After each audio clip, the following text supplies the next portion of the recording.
don't talk to your boss, because you'll just sound like you're running, telling tales out of school to the boss, and the boss doesn't want to hear it and will probably be annoyed at you. I would say don't talk to the coworker, because if she's the kind of person who is not pulling her weight, then I'm sure she's not interested in hearing you asking her to work more. If she wanted to work more, she would be working more already. And as for you working harder, that's one option, but I think more importantly is to really look at the whole situation. Is this the right workplace for you? Do you want to be in a workplace where it's not an equal situation between you and your coworkers, when your coworkers are slacking off and the expectation, whether obvious or subtle, is that you have to do more of the work?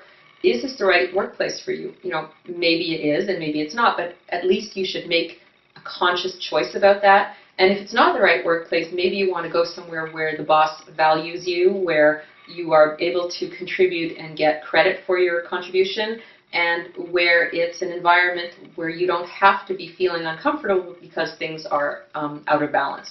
So that would be the advice I would give this person. So essentially you have somebody who is not pulling their weight, they're not doing what they are expected to do, and you sit there and you either do their job for them, or you get cranky and you talk to your friends about it, and you talk to their boss about it, and nothing gets done, and then you complain more because nothing's getting done about something that you think is important. So first and foremost, the person that you're having a problem with, walk over to them and say, you know what, I don't appreciate this cavalier attitude that you have toward work. I can't get my job done because you're not getting the information I need to me, or the resources, or the whatever it may be that you need. You're not getting it. And so you need to go over and tell them this is not acceptable. It's entirely possible they don't realize that this is a big issue. As far as they're concerned, they may see it as a sort of fleeting, oh yeah, you'll get that question answered later. But the question never gets answered, and so they don't even know that, and they don't even think about it. By telling them, you give them a clearly defined, this is not okay with me, and we need to get this fixed. If they respond well to that, that's when you start saying, okay, how can we fix this in your mind to make this better? We need to get the situation under control. Are there do you want me to give you deadlines? Do you want, and ask them, give them options, and then leave some time open for them to come up with their own options. Obviously, things that you come up with yourself are much more ingrained in your psyche than they are the things that someone else says to you.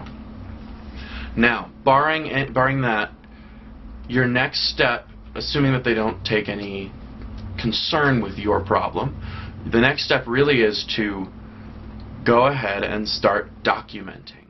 Mark everything down, because the fact is, when you go talk to your manager about a problem you're having, the impact you have is infinitely better when you can say, instead of just, oh yeah, well I've got a problem, they never do anything, I don't know what to do about this. Instead you walk in the office and you say, here, this is a list, and this may be a page, it may be 3, depending on how long you've been keeping track of it. But this is a list of all the things that they are doing, or that they are not doing, that I have needed to get done, and I can't work like this. It gives them some kind of substantiation to move and act in a way that will fix the situation. That may be a formal reprimand. That may be firing. And I'm not encouraging anyone to get fired, but the reality is if you can't do your job, you don't deserve to have it. Lee! The Davis Group just rejected their new brochure. Look at that. How in the world can you let it go out like that? Yeah. We keep trying to tell you, we're going to have these kinds of problems because there's no infrared dryer on this press. If you want the stuff that quickly, then... Don't start with that. If the press was the problem, then all of your jobs would be wrong now, wouldn't they? Right. But with no dryer, you need to give me more time before the sheets are handled. Then how come everyone else's work's okay? And look at this mess. There's trash everywhere. How in the world can you work like this? You know what? Just get this place straightened up. Let's not have any more mistakes like this. We can't afford it. Hey, Carl. If you've got a minute, I need to discuss a concern I have with you. Okay. It's about Lee. Is he capable of delivering the performance that you want? You know, I don't know. If he is, he really hasn't shown it. Okay, maybe he could be a good worker, but I don't like his attitude. don't you think we should at least try to turn his performance around? Well, I thought I did. What do you want me to do? Look, let's talk somewhere where it's more comfortable. Why don't you come on to my office?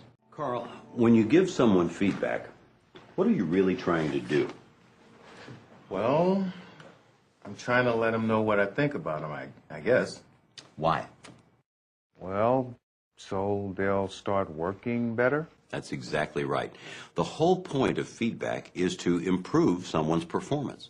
There's no purpose in doing it otherwise. No, I guess not. So everything you say and everything you do when you're giving feedback needs to be done with that in mind. If what you say is not going to help someone improve their performance, then you shouldn't say it. Let me ask you this. What do you think the effect of your feedback is going to be on Lee? Knowing Lee, he'll just dig in his heels and get worse. What should I have done?